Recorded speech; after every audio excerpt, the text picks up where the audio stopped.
عادل آباد کے ایک کینسر کے مریض کا علاج AIMIM کی سفارش پر MNJ کینسر اسپتال میں کیا گیا۔ جی ہاں، آج سپہر 3 بجے عادل آباد کے کینسر کے مریض کا علاج AIMIM کے سفارش پر MNJ کینسر اسپتال میں کیا گیا اور اس مریض کے رشتہ دار تلانی ایشور کمار نے AIMIM کے نمائندوں کا شکریہ ادا کیا۔ حیدرآباد ٹیسٹ سیریز کے دوران رویندر جڈیجا کے حوالے سے آئی ایک بڑی خبر۔ جی ہاں، دنیا کے number 1 all rounder Ravindra Jadeja جو آج کل حیدرآباد شہر میں ٹیسٹ سیریز میں پہلے بلے بازی کے ساتھ اپنی صلاحیتوں کا مظاہرہ کر رہے ہیں، وہ کافی چرچا میں ہیں۔ بتا دیا جائے کہ موبائل سیریز بنانے والی کمپنی نے جڈیجا کو اپنا برانڈ ایمبیسیڈر بنا دیا ہے، جس کی وجہ سے ان کا کافی چرچا ہو رہا ہے۔ بتا دیا جائے کہ جڈیجا کا وارنی نامی کمپنی سے بھی معاہدہ طے ہے۔ دہلی بجٹ کے تحت وزیر خزانہ آتشی 16 فروری کو بجٹ پیش کرے گی۔ کیجریوال حکومت نے لیفٹیننٹ گورنر کو بھیجی ایک فائل۔ جی ہاں، دہلی حکومت کا بجٹ اجلاس 15 سے 20 فروری تک چلے گا، لہٰذا اسی کے تحت وزیر خزانہ آتشی 16 فروری کو بجٹ پیش کرے گی اور کیجریوال حکومت نے بجٹ اجلاس کی file lieutenant governor VK Saxena کو بھیج دی ہے۔ بتا دیا جائے کہ اس بجٹ میں تعلیم، صحت، بجلی، پانی، سڑکوں اور انفراسٹرکچر سمیت دیگر اہم مسائل پر خصوصی توجہ دینے کی توقع کی گئی ہے۔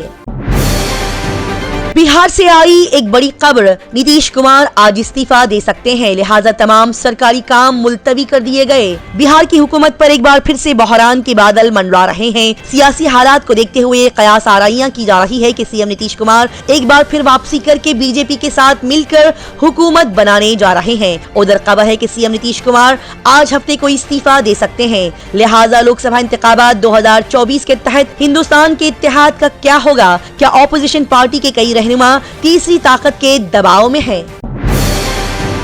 راہل گاندھی نے RSS پر الزام لگایا۔ کانگریس کے رہنما راہل گاندھی نے الزام لگایا کہ راشٹریہ سوئم سیوک سنگھ RSS اس بات کو یقینی بنانے کی کوشش کر رہی ہے کہ ملک میں ہر کوئی ان کی باتوں پر آنکھ بند کر کے پیروی کریں۔ نیوز کے ایک نمائندے کے مطابق راہل گاندھی نے حال ہی میں بھارت جوڑو نیاے یاترا کے دوران میگھالیہ میں طلبہ کے ایک گروپ کو بتایا کہ ہندوستان کا تصور مضبوط ہونے کے لیے مشکل حالات سے گزر رہا ہے۔ کرناٹک کے بنگلور شہر کے چکپیٹ مارکیٹ میں زبردست آگ لگ گئی اور فائر انجن کو فوری طور پر بلایا گیا۔ جی ہاں، کرناٹک کے بنگلور شہر کے چکپیٹ مارکیٹ علاقے میں زبردست آگ لگ گئی ہے۔ 3 فائر فائٹرز موقع پر پہنچ گئے اور آگ پر قابو پا لیا گیا ہے۔ بتا دیا جائے کہ ابھی تک کسی کے بھی زخمی ہونے کی اطلاع موصول نہیں ہوئی ہے۔ سیاست میں کوئی بھی دروازہ ہمیشہ کے لیے بند نہیں ہوتا۔ BJP کے ساتھ حکومت بنانے کے سوال پر سشیل کمار مودی نے کہا، آج کل بہار کی سیاست کا سیاسی درجہ حرارت بڑھ گیا ہے۔ وزیر اعلیٰ نتیش کمار ایک بار پھر سے BJP کے ساتھ اتحاد میں شامل ہو سکتے ہیں۔ کچھ دیر پہلے نتیش کمار راج بھون پہنچے تھے، جہاں میڈیا والوں نے ان سے بات کرنے کی کوشش کی، لیکن انہوں نے ان سے بات نہیں کی۔ اس سب کے درمیان BJP لیڈر سشیل کمار مودی کا ایک اہم بیان سامنے آیا ہے۔ انہوں نے کہا کہ ہم میڈیا میں چلنے والے سبھی خبروں پر نظر رکھے ہوئے ہیں اور مناسب فیصلہ کیا جائے گا، لہٰذا سیاست میں کوئی بھی دروازہ ہمیشہ کے لیے بند نہیں ہوتا۔ سپریم کورٹ آف پاکستان نے عمران خان کو بڑا ریلیف دے دیا، پارٹی رہنما عام انتخابات لڑ سکتی ہے۔ جی ہاں، سپریم کورٹ آف پاکستان نے عام انتخابات سے پہلے سابق وزیر اعظم عمران خان کو ایک بڑا ریلیف دے دیا ہے۔ اب سپریم کورٹ نے ان کی پارٹی کے کئی رہنماؤں کو الیکشن لڑنے کی اجازت دے دی ہے، لہٰذا اسے عمران خان کی ایک بڑی فتح قرار دیا جا رہا ہے۔ بتا دیا جائے کہ عمران خان ابھی تک جیل میں ہی ہیں اور انہیں عام انتخابات میں حصہ لینے کی اجازت نہیں دی گئی۔ عمران خان توشکانہ کرپشن کیس میں جیل کاٹ رہے ہیں۔ عدالت نے انہیں الیکشن لڑنے کے لیے نااہل قرار دے دیا ہے، لیکن اب ان کی پارٹی کے کئی دوسرے رہنماؤں کو انتخابات میں حصہ لینے کی اجازت مل گئی ہے۔ پاکستان نے ہندوستان کے خلاف ثبوت کے ساتھ امریکہ کینیڈا تک رسائی حاصل کر لی۔ دہشت گردوں کے قتل پر جو بائیڈن سے مدد مانگی گئی۔ پاکستان نے گزشتہ سال اپنی سرحد کے اندر 2 پاکستانی شہریوں کے قتل میں ہندوستان کے مبینہ کردار پر امریکہ اور کینیڈا سے رابطہ کیا ہے۔ پاکستانی میڈیا رپورٹس کے مطابق حکومت پاکستان نے دعویٰ کیا ہے کہ اس نے ثبوتوں کے ساتھ امریکہ اور کینیڈا سے رابطہ کیا ہے۔ ایک رپورٹ کے مطابق ایک سینئر پاکستانی سفارتکار نے انکشاف کیا ہے کہ پاکستان ان دنوں ممالک کے ساتھ ان لوگوں کے بارے میں معلومات کا تبادلہ خیال کر رہا ہے جو ہندوستان کے انٹرنیشنل کلنگ پروگرام کا شکار ہوئے ہیں۔ ایک پرواز ایک طیارے کو اچانک شہد کی مکھیوں نے ہائی جیک کر لیا. مسافر 1.5 گھنٹے تک طیارے کے اندر پھنسے رہے. بعض اوقات فلائٹ کے اندر یا ایئرپورٹ پر کچھ ایسے واقعات پیش آتے ہیں جو کہ سب کو حیران کر دیتے ہیں. حال ہی میں ایک واقعہ برازیل سے سامنے آیا ہے. برازیل کے ایک طیارے پر شہد کی مکھیوں نے حملہ کر دیا. در حقیقت جیسے ہی طیارہ ایئرپورٹ پر اترا، شہد کی مکھیوں کے ایک بڑے سے غول نے، ایک بڑے سے چھتے نے فوراً اس پر حملہ کر دیا، جس کی وجہ سے مسافروں کی حالت بگڑ گئی.